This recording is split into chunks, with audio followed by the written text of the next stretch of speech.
isengero kandi n'ikibanza ceranda bahererezamwo inkuka yeranda ya misa, tugahereza umubiri n'amaraso vya Kristo biri mu bishusho vy'umukate n'umuvinyu. Muri iyo nkuka hahereza umwagazi utagira akanenge, umwagazi uzokwama ari muzima, uzokwama ari mweranda. Murumva rero ko ico kirimba ari kirimba kidasanzwe, cyo gituma tucita ingoro y'Imana. Birabereye ko tugiha iteka rikibereye, si ahantu bibereye ko umuntu yokwifata uko ariko kose, si ahantu kuganirira, si ahantu guharira, si ahantu gukinira. Abantu bahurira bafise intumbero imwe, bafise umutima umwe, kuko bakoranye ku izina rya Yesu Kristo. Nico gituma Yesu aba ari hagati yabo, nk'uko wenyene yabivuze ati, aho babiri canke batatu bakoraniye ku izina ryanje, nzoba ndi hagati yabo. Nico gituma n'igisabisho duherereza mw'isengero kironke inyishu, kuko twishikanako aba ari hagati yacu. Kuri uyu munsi rero icatumye dukorana ni ugusabira ikibanza, tukagisabira imihezagiro y'Imana. Ibisabisho tuhavugira n'imigigwa tuhakorera ni uburyo bwo gushira iyi nyubakwa y'isengero tukayishira mu minwe y'Umukama, tukayishinga mbere n'abamarayika n'aberanda bose ngo bame bahakingira, kugira ngo imitima mibi n'amashetani ntagire uburumba bwayo, kuko burya ahantu hose hamota ubweranda shetani yamirondera ko yitanganiza kugira ngo yahumanye handavure mu buryo butandukanye.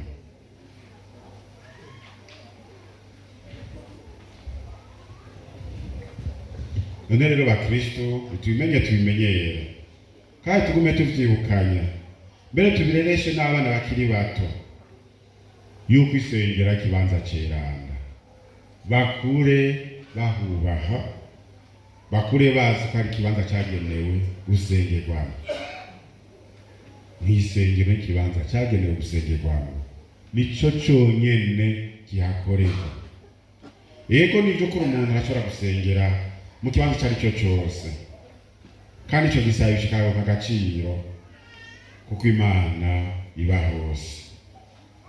Yesu Kristo mbere haraduhanura yuko ugomba gusenga ngo yoja mu cumba kwa wenyene akiyugarana, kandi ntarondere kwiyerekana no gushimwa n'abantu nka kumwe kwa wa mufarisayo batubarira.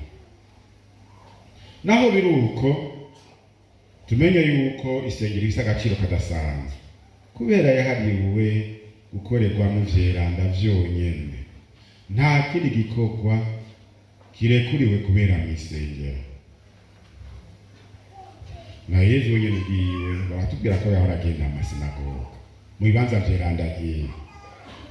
Rimwe rimwe mbere akagenda mw'isengero nkuru y'i Yerusalemu kugira ngo asangire n'abandi igisabisho muri mwene izo nyubakwa nyeranda. Igisabisho n'imigigwa bihabera bifise icubahiro kirengeye. Ni vyiza mbere ko hariho umuntu yosengera mw'isengero, ntahabereye ko umuntu yosengera mu gihe bishoboka, kuko muri ico kibanza umuntu aba akingiwe bikwiye n'ab'ijuru, kandi n'ivyo umuntu asavye bigashikira nyagusaka. Kubera isengero genewe guhuriramwo abantu benshi, burya rero turafashanya. Igishara c'abandi kigakabura akariro ku muntu ariko arasa n'udehukirwa, bigatuma atsinda ubunebwe. Mw'isengero burya niho abantu benshi bigira gusenga, niho bamenyerera kwihereza Imana. Muri ico kirimba abamarayika n'aberanda baraheza bakatuba hafi, gutyo bakanadufasha kutagwa mu mitego y'umwanzi. Mw'isengero turafashanya, akayero k'abandi kakatwubaka kandi kakaduhimiriza, hama twebwe nyene twagira icyo dufashije abandi mu kubaha akarorero keza kabubaka. Yesu w'isengero aha vyagiye mw'itabernakulo, abari imbere yacu aturinda intambamyi zose, na cane cane ubusamazi. Kubera havyagiyemwo umweranda w'aberanda kandi hama hakorerwa ivyeranda, ico kibanza kirafasha abahagendera bafise intumbero nyeranda, kikabafasha kuharonkera ubweranda n'inema baba bakeneye. Ivyiza vy'umutima bituroresha kuri nyene ubweranda, kadutegurira no kuzoshikira ibirimba vy'ijuru umunsi uri izina. Mw'isezerano ya kera mu gitabo ca mbere c'Abami, umukama aciye ku mwami Salomo yaremereye ibintu vyinshi abazosengera mu ngoro y'Imana y'i Yerusalemu. Kama arabemereye ibintu vyinshi aciye kuri uwo mwami Salomo, aha murumva hari mw'isezerano ya kera.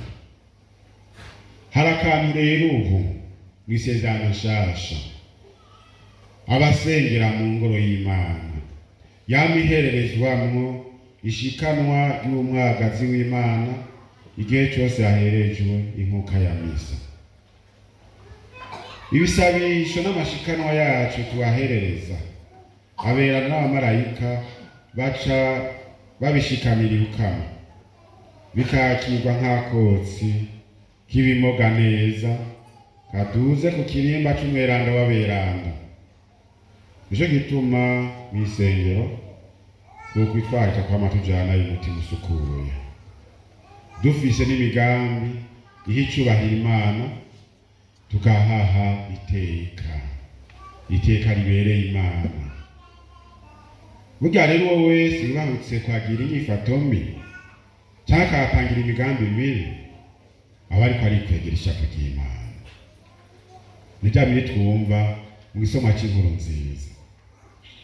Yesu arerekanye ishavu ku buryo budasanzwe, kandi naho mwosoma mu njiri zose uko ari zine, iya Matayo ukayisoma ukayihetura, ukaja ku ya Mariko, ukaja ku ya Luka, ukaja ku ya Yohani, nta handi na hamwe uzosanga Yesu agaragaye ishavu nk'iri. Nta handi, gushika naho akubita abantu agasinda. Kubera iki? Ariko barakora ibidakorwa, bariko barakora igicumuro kigoye cane, igicumuro bita isakirirego. Mbega isakirirego no kuvuga iki? Isakirirego no kuvuga gufata nabi ivy'Imana, ibintu, canke gufata ukutariko ab'Imana, abo n'abantu, canke gufata ukutariko ibibanza vy'Imana. Amasakirirego ari gutatu, gufata ukutariko ivy'Imana vyahezagiwe. Mu bihe twari mu ntambara, hariho hamwe twumvise abantu bamwe bagenda mw'isengero bakamenagura amahosi yahezagiye basanzwe mw'itabernakulo bagasazaza. Yemwe igicumuro nk'ico, naho umuntu yovuga ati ndiko ndijandajandira, nticijana n'ukuri, kiretse iyo muntu yemeye kwigaya agasaba ikigongwa, akaga hasi akicisha bugufi, Imana iramugira ikigongwe ko Imana nta gicumuro na kimwe itarekura ku muntu yigaya. Mugabo umuntu nk'uwo atumye yijandajandira, ntibaze yuko bishobora guherera ngaha. Hariho n'ahandi nzi hari mw'isengero bihe by'intambara abasirikare bagiye kuba ariho barara, maze imeza nyeranga nk'iyatari ikaba ariyo bagira kontwari y'ivyeri. Kumbure nkeka babigize kutamenya, niba babigize kutamenya ahangira ngo Imana yobacira inkoni ngufi. Mugabo umuntu yobigira kubera akagagazo no kubera agasuzuguro k'ivy'Imana, uwo umuvumo w'Imana bawumanye n'ibindi vyinshi.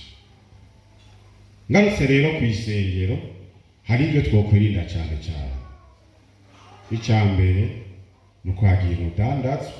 Urumva abantu Yesu yashavuriye bari bageze ku rugero rwaho ngo baza kudandariza mu isengero. Nanjye ndababwiye nti ntihagire umuntu azokubahuka, ntihagire umuntu azohirahira kugira urudandazwa mu isengero. Muba mubaza muti mbega hari umuntu yovyubahuka? Urudandazwa ruri kwishereka. Nk'ubu namwe bwe muri ngaha hariho umubiri ubona ko ari ngaha ngo bakumbure yibereye mu isoko Ngozi, canke muvyeyi kwidandariza, ukamubona ari ngaha, ukamubona yaje, abantu bakabona umenga ari mu misa, kumbe yaje gusibirayo. Ivyo birashoboka. Ico gituma umuntu yinjiye mw'isengero, icya mbere yosaba Imana nuko yomufasha ntagire ubusamazi.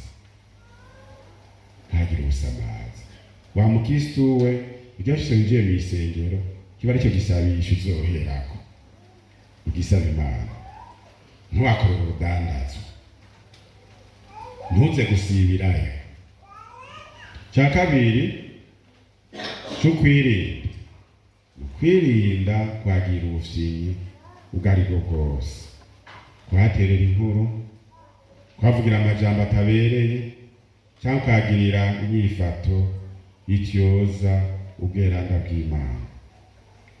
Abakora ibidakorwa, abakora kimo cy'isakirego, ntabajya bubahuka kwagira inkino, bagafata amasengero y'ibanza bisanzwe byo gutembereramo, cyangwa bakorera izindi ngeso mbi. Burya rero umuntu bavuga ko yisoneye iyo azi ivyasonera. Bazokwita yuko uri umuntu wisoneye nibabona yuko hari ivyo usonera, niho n'abandi bose bazovuga yuko wisoneye. Gutyo umuntu wisoneye ahicubahiro uwazi ko amurengeye. Ni natwe ngaha tumenye yuko turi mu ngoro y'Imana, tuba turi mu kirimba c'uturengeye na kure. Aha ni kwa nyakubahwa. Tuje mu ngoro y'Imana tuba tuje kwa nyakubahwa.